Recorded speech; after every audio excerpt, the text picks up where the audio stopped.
feeling judged? Are you feeling criticized? Yeah, I've been there many a times. The truth is, you've only got yourself to blame. You're responsible for it. Hey purpose seekers, I get what it's like. I know how it feels, like you're being judged and you're criticized, and it really hurts.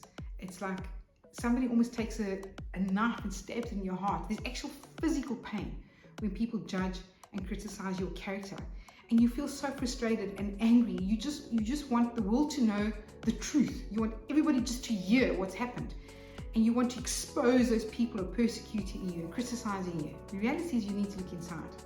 You need to stand back and say, all right, what were my actions, what were my behaviors that resulted in them thinking it's okay to judge and criticize me, first of all?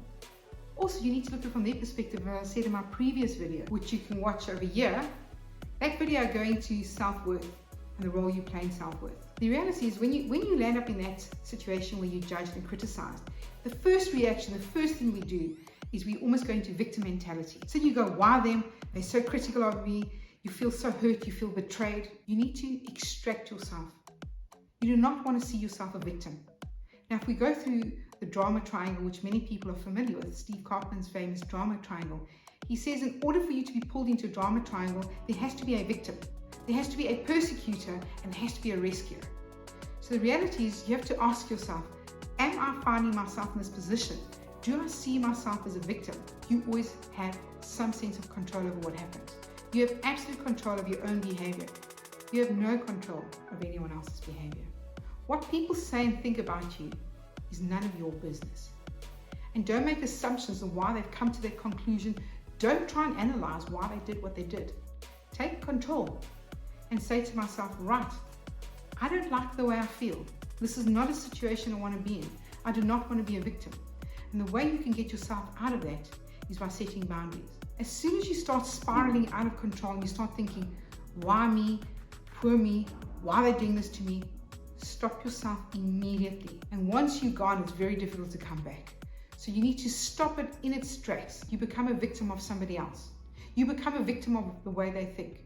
You become a victim of what they say. And then you try and make yourself better. You try to work on all your emotional intelligence to be far more effective at making sure you can influence them. But the reality is, it starts right at home. Once you know who you are, no one can take that away from you. So I want to start off with being in personal relationships. We know how tough it is and to navigate our way through personal relationships. The minute somebody says something wrong and criticizes you, you always think, why are they against me? What have I done? And it happens often. You go through a lot of soul searching, you turn it over and over your mind, and you start thinking about what you've done, how you've done it, the way you've done it, and then you're wanting people to understand. But then you start looking for somebody to come rescue you because you know you're not like that. So you're looking and you're seeking for everybody to validate that you're not that person. And that's when it starts spiraling out of control. And the more you seek validation, you need that rescuer to come along and validate that you're the poor victim. Then you perpetuate the need for the person to criticize you, for somebody to come and persecute you and keep on giving you reason. And you land up being in this insidious cycle where you're poor me all the time. Somebody always has to come rescue you. Somebody's always persecuting you. And the reality is, it's not going to get you anywhere. It's going to create pain. And the only way to deal with this sort of pain when you're in that victim mode is to own up and take full accountability of what you have control over. To stand back and say, all right, what are your areas within your sphere of control? You know what you can do, what is in your control. Your actions are your control. Somebody else's actions are not in your control. So you have a circle of control. You also have the circle of influence, where you have opportunity to influence. And those are the areas where you start looking at, what is it that you need to change to get a different outcome? We all know Einstein's definition of insanity. That's doing the same thing and expecting a different outcome. Same in our personal lives. So if you find yourself going into victim mode, you need to stop and say, all right, what is it first of all? Make sure you start doing that self-awareness. And this is where the EQ comes in. So it starts with the EQ. So first of all, you need a bit of intelligence to understand that you are being targeted as the victim. Once you've got the intelligence, then you need to do a bit of emotional intelligence and start looking at self-awareness. And if one person tells you you've got a problem, well, you can take it with a pinch of salt.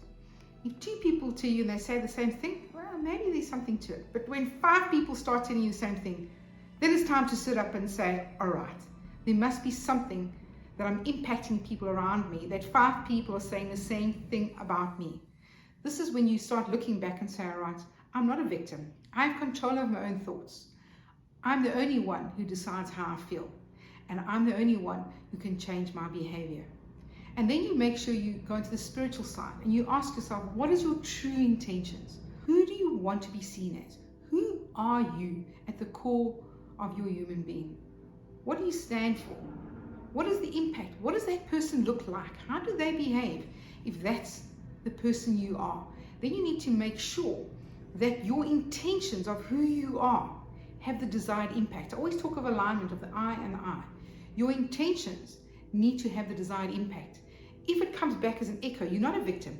See it as a mirror. See every relationship, instead of being a victim, as a mirror. That's saying, hold on, there's a slight problem here. I know who I am. I know what character I am. I know what my intentions are. And it's a feedback mechanism. It's an echo coming back to you saying, hold on, Shireen, the way you're behaving is telling you it doesn't have the desired impact. So if you want true alignment with your soul's purpose and who you are, you need to modify your behavior, which you can modify your behavior to have the desired impact. And that's living in true alignment with what your soul's intention is. So if we just summarize, the first thing is be absolutely acutely aware when you find your thinking and your behavior going into victim mode. Identify who you truly are going to within yourself. Identify who you are, what you desired impact you want to have, and have a look at your behavior and modify your behavior to have the desired impact. And that's being in true purpose of getting out of the victim mode and having control where you have control. I hope you liked this video. If you like this video, please make sure you subscribe to my channel. And I'd also like to hear your thoughts. Push the like button, the thumbs up, and tell me what you think of the video.